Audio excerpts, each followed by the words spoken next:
and my innocence will be approved.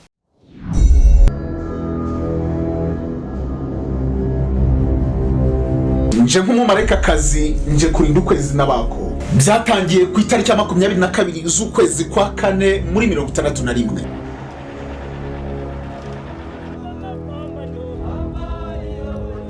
birazamuka bigera muri 2015 ubwo dosiye imaze gufungwa igapfundikirwa ndetse igashyirwaho n'ingufuri twese twarikanze amabere yikora tutonsa. Rose Kabuye wageneye Perezida Kagame imyaka 7 ariko muri Burkina Faso akaza gukora amahano benshi bise ya politiki byatewe n'iki? Byavuzwe ko yasuzuguye Jeannette Kagame ku munsi w'abagore ariko muri stade Amahoro akaza gusoka kuri liste bigarasha byo byazamutse bite? Hari inyandiko z'abahanga nasoma amazina yakanga kumanuka ariko nanone ngasanga nazo zari zikwiye nazo reka nze banyurire bo bahura. Rose Kabuye weguje Perezida w'inteko akaba majoro ahanganye n'abara muri Kigali, bamwe bati ni Rose Kavuyo, abandi bati ni umukecuru ushaka twirukana mu mujyi. Avuga byinshi cyane, bamwe bati yatwikiraga abantu mu ngunguru muri Kigali, kudatinya n'ubukorokoro bwamgejeje Frankfurt mu Budage aho yamaze amezi 4 ari mu biganza bitaribye. Ibi byo byaje bite? Yaciwe muri politike yegezwa kure n'ibyayo byose, yacuje amatunda abura abaguzi hose, bose baramutinyaga mu rusisi.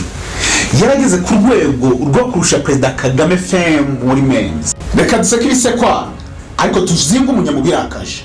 This is part of what we go through when we go through training.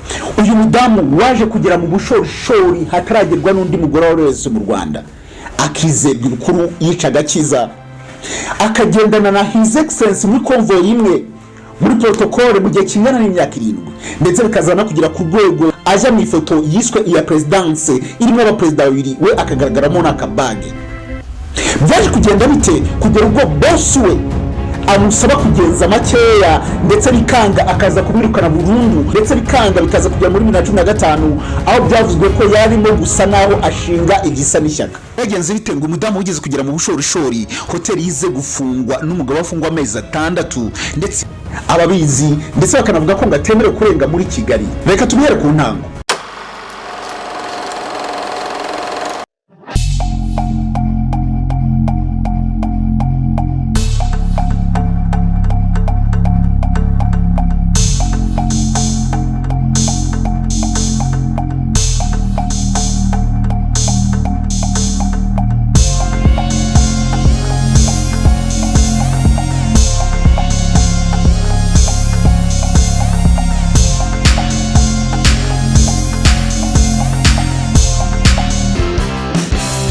Wadau, uyu munsi no munsi nababwiye w'amateka akarishye tugenda tureba kuri byinshi bitandukanye, tukareba uko umuntu yagiye mu kazi ko byagenze bite, aho ageze nuko ibimupangirwa bimeze.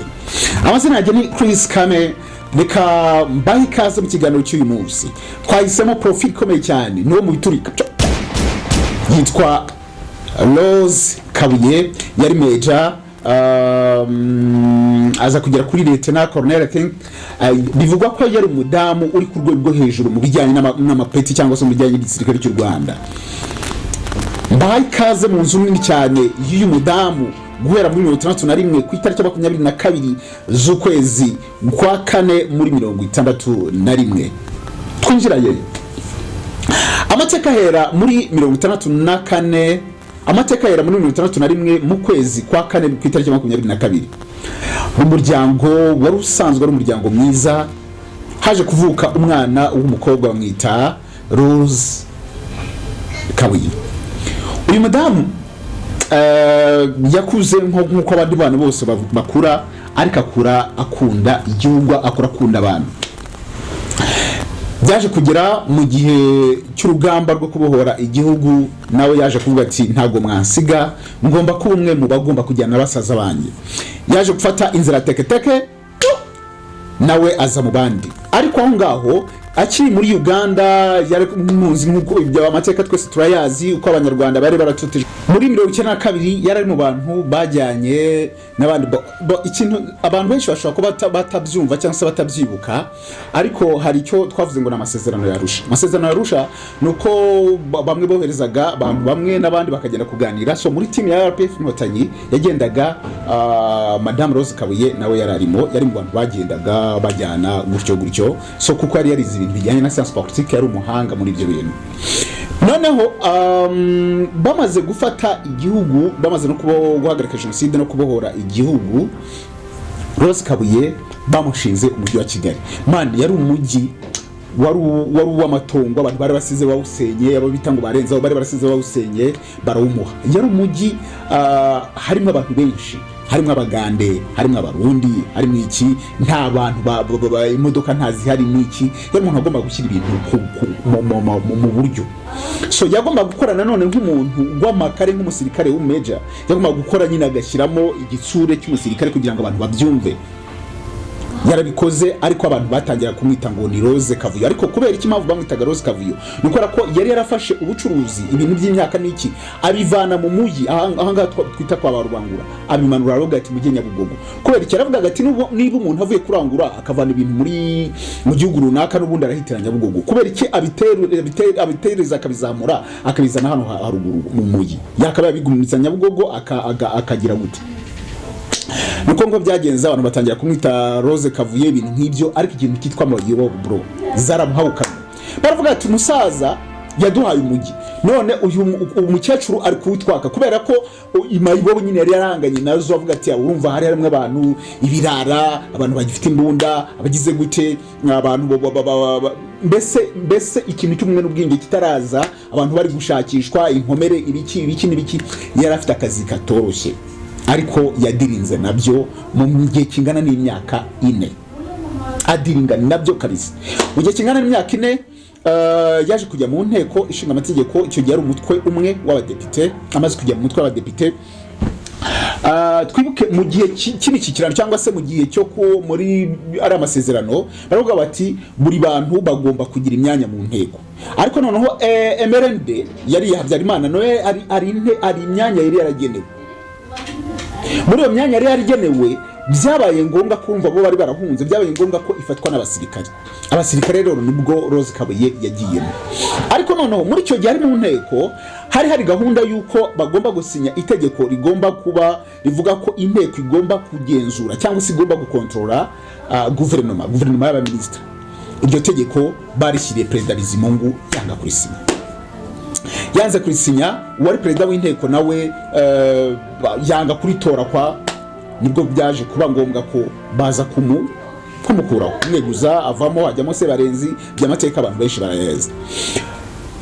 Muri 2003 ubwo His Excellency yaramaze gutorwa ku mugaragaro, ibyinzi bacyo byararangiye, yaje guhita amuzamura amugira umuntu witwa protocole. Ariko muri 2008 yari depite, yarashinzwe, yari perezida wa komisiyo y'umutekano n'ubwirinzi muri mu mutwe wa depite. So baje kumugira rero umuntu ushinzwe protocole. Amaze gufata uwo mwanya, baravuga bati yarayifitingaga bro. 2003 2004 ameze neza, ari umudamu ameze neza fu. Biragenda bigeze muri 2006, nyuma y'imyaka 3, umucamanza witwa Jean-Louis Brigel wo mu gihugu cy'Ubufaransa yaje gushyira hanze impapuro zo guta muri yombi abantu bagera ku 9 barabayobozi bakuru b'abasirikare bakomeye mu butegetsi bw'u Rwanda, avuga ngo abangaba nibo bahanuye indege ya Habyarimana.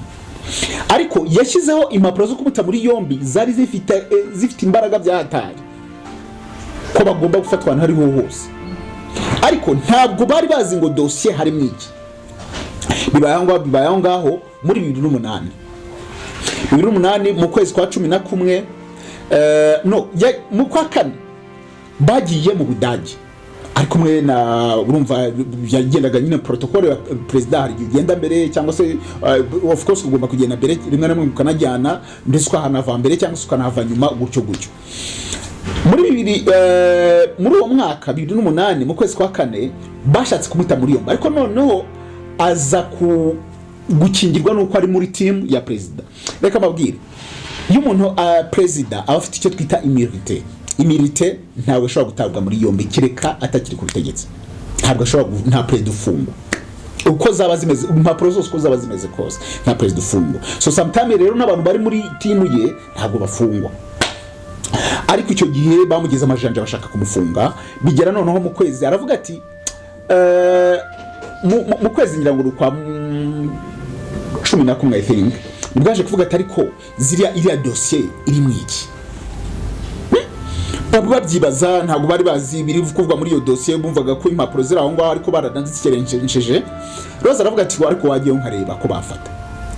Umudamu wari umusirikare aragenda, ageze Frankfurt, baje kumuta muri yombi. Nibwo ibyari biri muri izo dossier byahise bijya hanze, basanga ko bashinjwaga nyine guhanura indege y'uwari Perezida Habyarimana. Rose Kabuye yarafunzwe. Mu Rwanda haba igisa n'imyigaragambyo, wari ambasaderi w'Ubudage mu Rwanda arirukanwa, ndetse n'uwari ambasaderi w'u Rwanda mu Budage nawe aroherezwa. Byari mwuka mubi.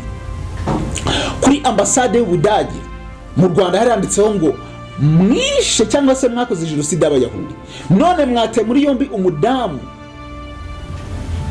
warwaniye igihugu agahagarika jenoside. Nta soni. Abanyarwanda bajyaga mu mihanda ni iki bari icyo gihe barabyibuka. Ibintu umudamu aba very famous muri 2008, ariko yaje kuvanwa mu Budage ajyanwa mu Faransa, ajya kubazwa kuri ibyo bintu kugeza ubwo abacamanza bo mu Faransa baje kumurekura. Baramuga ati noneho uza kwitaba hano mu Faransa, kazajya kwitaba mu Faransa, ariko nta handi yemerewe kujya. Muri 2009 nibwo baje kumukuriraho ibyo birego, basanga koko ntaki, ariko bamukuraho we wenyine, abandi basigara bakorerwaho iperereza kugeza ubwo icyo kirego ngira ngo cyaje gupfundikirwa muri 2018. Umuntu wa nyuma yoherejwe mu Rwanda gukora iperereza, akaza gusanga indege abantu bayirashe bari muri Kanje, bari muri Kanombe, ariho indege yarasiwe. Ibyo birego bikurwaho, abantu bose basubizwa uburenganzira bwabo ko bashobora gutembera ahantu hariho hose. Muri icyo gihe muri 2008 umuntu witwa Rose Kabuye yaramaze kuba famous, ibinyamakuru byose byandika. Umuntu wari uzwi cyane mu Rwanda, abantu bakora ubumva itangazamakuru akenshi rikora inkuru navuga ngo nizicuruza. Bavuga ati Rose Kabuye niwe wakoraga ama headlines. Byaje kugeraho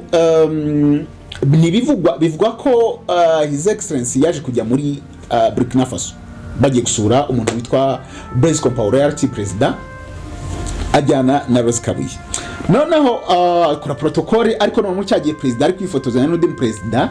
Rose Kabuye yaje kuvuga ati reka nanjye mfata agafoto kamwe, ajya ku ruhande yambaye kwa kundi kwe n'akabag. Ibyo bintu ibinyamakuru byo muri Burkina Faso byaje kwandika ama inkuru, ariko bakaziha headlines zivuga ngo Rose yasuye Burkina Faso. Mu magambo amwe ni kwa ngo uruzinduko rwa His Excellency rw'umukuru w'igihugu ruba rufopinze. Ibyo rero ntabwo byari ikintu cyiza. Rose aba famous, baza kumubwira bati ibyo biganira mu nyamakuru, ngira ngo ni Mugabe, bamubwira ati ariko byaje kugenda bitamubwira ati ngewe boss wanjye yaje kumbwira ngo ngenze make mu bijyanye n'itangazamakuru, kora ko urumva ijwi rya Amerika rije mu Rwanda, bakamusaba ikiganiro agatavuga ndagitanga n'iki ibintu bitagaragaraga neza mu maso y'ababireba. Baramubwira ati noneho ugomba kuzajya ugenda mu bintu twapanze, ariko yabikoraga mu buryo batapanze. Bigeze muri 2010 baje kumukura kuri uwo mwanya. Bamukuye kuri uwo mwanya, ibintu bibaho ngaho, hari abantu bamwe byarakrititswe cyane, ariko aguma aho ngaho. Ibintu byaragiye bigera muri 2015. Bigeze muri 2015 hari ku itariki 8 z'ukwa gatatu I think, mu munsi w'abagore. Hari ikintu bise ngo ni Unity Club, no muryango wari warashinzwe, ariko ugomba kujyamo abagore b'abayobozi. Abagore b'abayobozi ni kuba umugore nyine uyobora, n'abagore b'abayobozi ni kuba umugore umugabo we ari umuyobozi. Baza kujya guhurira i Nyamata, ariko noneho n'abandi b'abadamu bahoze abagabo babo bari mu butegetsi nabo bapanga ko baza guhura uwo munsi bagahura muri Serena. Bari benshi batumira abantu, urumva abanyamakuru hari ikintu abanyamakuru bajya bakora icyo twita ngo ni giti cyangwa se agatiki. Urumva niba abantu bari Nyamata abandi bakaba bari Serena, bose bari buguha 10 urajya muri Serena. Kubera iki? Kubera ko Serena niba utuye i Kigali, kubera ko Serena niho uri bukoresha tike nke, afata akamoto ka Truwasa ugende ugereyo uze kubika 9,000, ariko Nyamata uraza gukoresha amafaranga menshi. So hazamo n'abanyamakuru nyine barabivuga gutyo. Later Oda wari muri nije prof icyo gihe yaje kujya kuri Stade Amahoro muri ngira ngo yari inama ya RPF, aza kuvuga abantu b'abadamu bahoze mu butegetsi ariko babaye ibigarasha. Kuri urwo rutonde hasotse umuntu witwa Rose Kabuye. Icyo gihe ntabwo byari ibintu byiza kuri we, ntabwo byari ari ibintu bimworoheye. Kuva icyo gihe ntekereza ko ari cyo gihe yari ari muri politiki. Rose Kabuye yaje kuvamo muri politiki aricazwa, ndetse nyuma yaho mbere yaho gato yangira ngo umugabo we nawe yigeza gukurikiranwa bivuga ko yari afite atunze intwaro mu buryo butemewe. Ubanza bw'abantu bararukurikiye, afungwa ngira ngo amezi 6. Ibintu birarangira. Rose Kabuye aza kuvamo gutyo. Impamvu bamwe bavuga ngo icyo gihe asuzugwe Madame Jeannette Kagame nuko Madame Jeannette Kagame niwe muntu watangije unit kugira ngo babe bareba ko bazafasha kwakira abashyitsi, nawe yarari mu bantu bagomba gutanga service. Rose Kabuye ubu ni umudamu ushimana ukora business, ugura amazu, akodesha n'iki mbese uri mu bushabitsi nk'abandi bose. Ni umudamu watuje kandi wakoreye igihugu. Benshi bakavuga ati why not? His Excellency yigeze avuga ngo abantu baba barakuye mu ntago ari ukubura ngo babakuye mu kazi, bashobora no guhabwa indi chance. So ni umudamu uraho ngaho waretse politiki rwose akashyira ku ruhande witurije. Abantu benshi bajye banamwibazaho cyane, abahehe ameze gute, agize gute, ariko ni urwo rugendo rwa Rose Kabuye akari umuntu rwose umeranye neza n'ubutegetsi bw'u Rwanda, akari umuntu ukora business cyane ko anakoreye u Rwanda ari inshuti na benshi muri bo. Hari bivugwa ukumva na rumors, sinzi ngo yabujijwe kurenga muri Kigali, ariko that's rumors n'ibindi. Uyu munsi no twavuze ngo tuvuge mu mateka yiwe, abantu bakoze ama headlines kuri Rose Kabuye muri icyo gihe. Rose Kabuye ni umuntu wageze ku ipeti ryo hejuru, ni umuntu wafashije u Rwanda n'abanyarwanda benshi bazahora bibuka ndetse banamwibuka ndetse banamukwiye icyubahiro. Ni umuntu rero twavuze ati uyu munsi turababwira uko byagenze, ibimuvugwaho bitamuvugwaho n'iki turavuga ati reka tuvuge ibi ngibi. Ariko uko nababwiye I'm the good storyteller, nababwiye ngo nzababwira ikiganiro ariko narababwiye narabacapiriye n'agastory n'iki. Uyu munsi nabatiye mwaka ngaka